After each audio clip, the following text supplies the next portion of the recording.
Hello student, good morning. मैं जनार्दन सिंह पुनः आपका ऑनलाइन क्लासेस में स्वागत करता हूं। जैसा कि हमने आपको कई वीडियो में आपको महत्वपूर्ण जानकारियां दी हैं जिसके अंतर्गत आप अपने सिलेबस को और अच्छे से आप कंप्लीट कर सकें। आज हम उसी कड़ी में पुनः आणविक संरचना का लास्ट वीडियो के अनुरूप जिसमें आप पढ़ेंगे उपसह संयोजक आबंध और परमाणु और आयन में अंतर। इतने क्रम में आपका ये सिलेबस आपका समाप्त हो जाएगा। इसके अनुसार हम अगले चैप्टर में आपके पास लास्ट चैप्टर बचा होगा रसायन की भाषा, यानी रसायन की भाषा के अनुरूप अभिक्रियाएं। उस लेसन को हमें कंप्लीट करना होगा और कक्षा 9 का आपका परिपूर्ण कोर्स हो जाएगा। तो चलिए देखते हैं उपसह संयोजक आबंध किसे कहते हैं। उपसह संयोजक आबंध किसे कहते हैं? तो पहले ये जान लें कि ये बंध किसने बनाया। यह बंध लॉरी और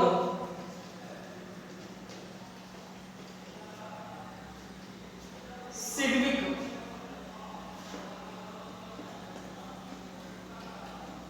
ने बनाया। ये बंध किसने बनाया? तो लॉरी और सिडविक ने बनाया, जिनके अनुसार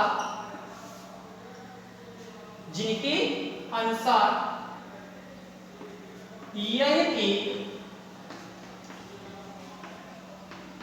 विशेष प्रकार का बंध होता है जिसमें दो परमाणु साझे के इलेक्ट्रॉन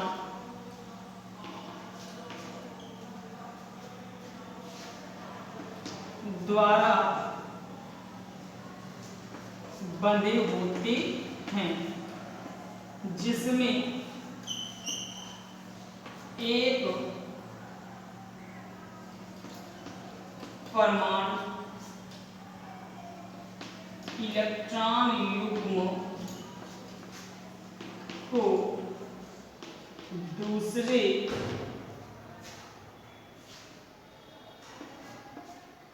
परमाणु को दान देता है। समझ लेते हैं।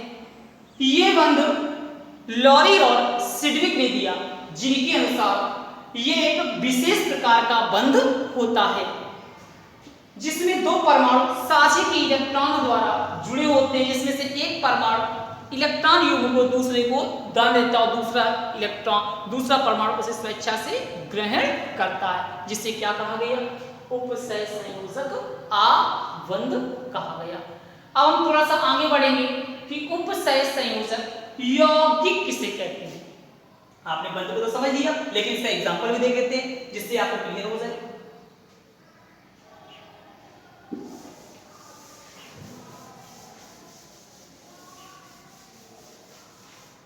फॉर एग्जाम्पल देखते हैं, जैसे NH3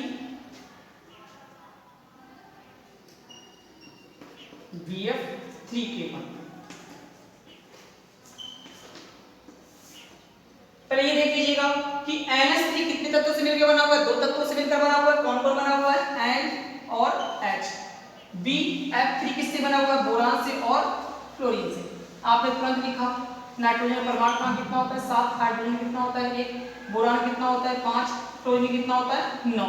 इलेक्ट्रॉनिक विन्यास बनाइए 2, 5, 1 का 1, 2, 3, 2, 7। NH3 है, आपने बना दिया N। H कितने लगे हुए हैं? 3। B 1, F 3। हाइड्रोजन के पास एक इलेक्ट्रॉन बच रहा है। देखिए बच रहा है एक इलेक्ट्रॉन, नाइट्रोजन के पास कितना है? 1 2 3 4 और ये 5। इसमें आ जाते हैं 1 2 3 4 5 6 7। 1 2 3 4 5 6 7। 1 2 3 4 5 6 7। बोरान के पास कितने थे? 3 थे। 1 2 3। इसने एक से साझा कर लिया, इसने भी एक साझा कर लिया, इसने भी एक साझा कर लिया, इसने भी एक साझा कर लिया, इसने भी एक साझा कर लिया, एक साझा कर लिया। नाइट्रोजन का तो फुल हो गया अभी, लेकिन बोरान का कोष अभी अधूरा है। तो ये दोनों इलेक्ट्रॉन्स क्या करेगा? इसको दान देगा, लेकिन बंध स्थापित कर लेगा। And bond H bond H bond H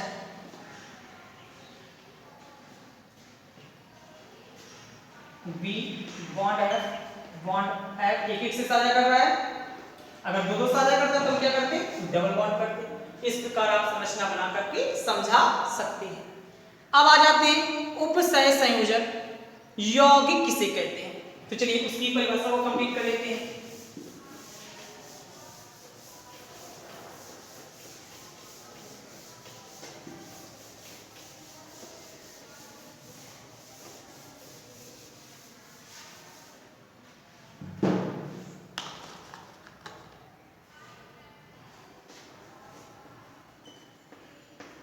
उपसय संयोजक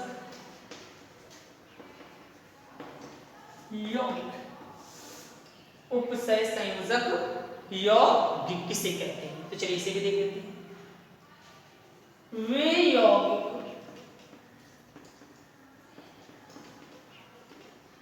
जिनके मध्य उपसय संयोजक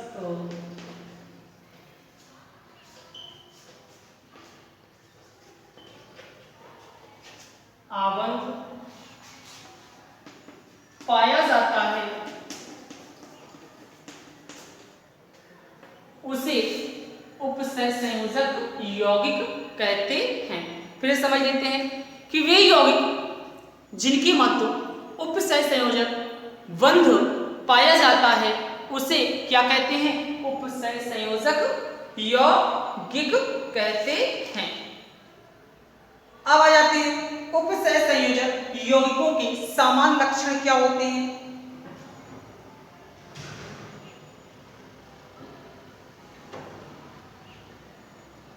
लक्षण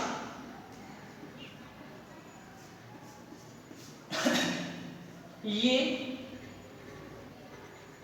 अध्रुवी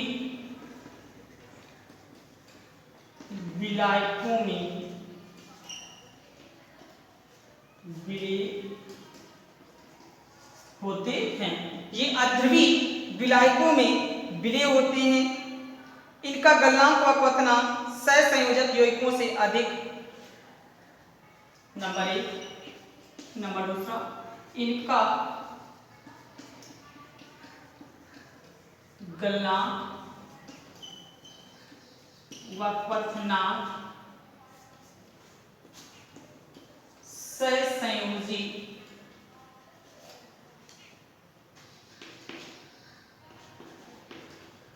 यौगिकों से अधिक तथा आयनिक यौगिक से कम होता है।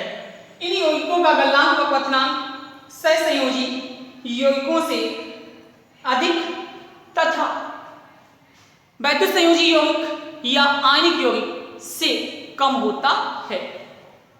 अगला नंबर जान लेते हैं। इन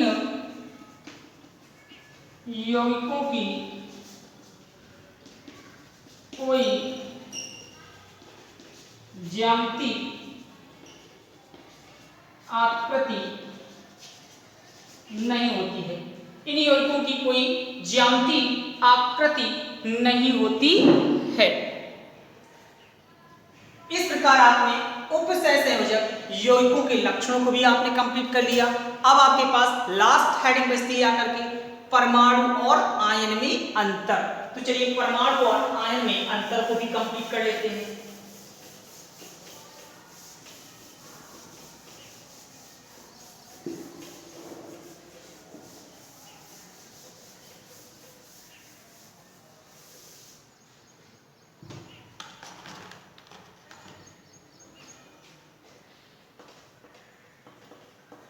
परमाणु और आयन में अंतर, परमाणु और आयन में अंतर।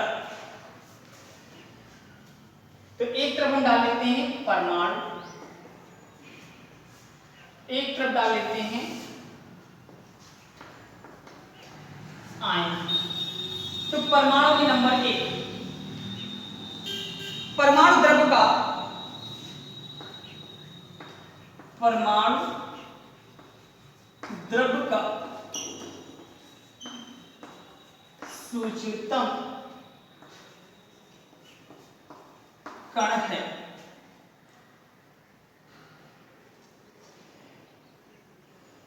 आयन विद्युत आवेशित परमाणु का आयन होता है। परमाणु द्रव्य का सूक्ष्मतम कण है, विद्युत आवेशित परमाणु का आयन होता है। नंबर 2, परमाणु उदासीन होता है, आयन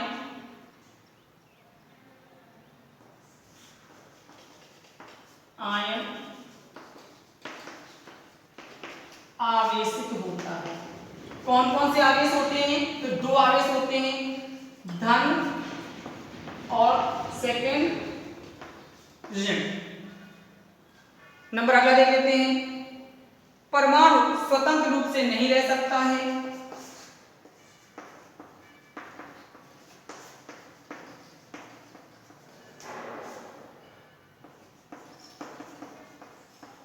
नहीं रह सकता है,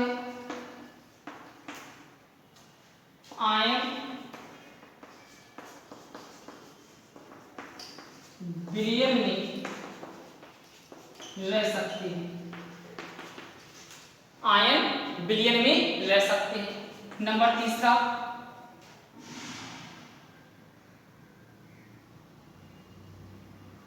ये क्रियाशील होते हैं, ये अभिक्रियाशील होती हैं। और भी इनके अंदर कि इनका इलेक्ट्रॉनिक विन्यास में अयुग्मित इलेक्ट्रॉन पाए जाएंगे और आयन में अयुग्मित इलेक्ट्रॉन नहीं पाए जाएंगे। इस प्रकार आप अंतर को स्पष्ट कर सकते हैं। इस प्रकार आपका ये लेसन रासायनिक बंध यानी संयोजकता का इलेक्ट्रॉनिक सिद्धांत आपका समाप्त होता है। अगले वीडियो में हम आपको रासायनिक अभिक्रियाओं के विषय में बताएंगे, जो आपका लास्ट टॉपिक होगा। धन्यवाद।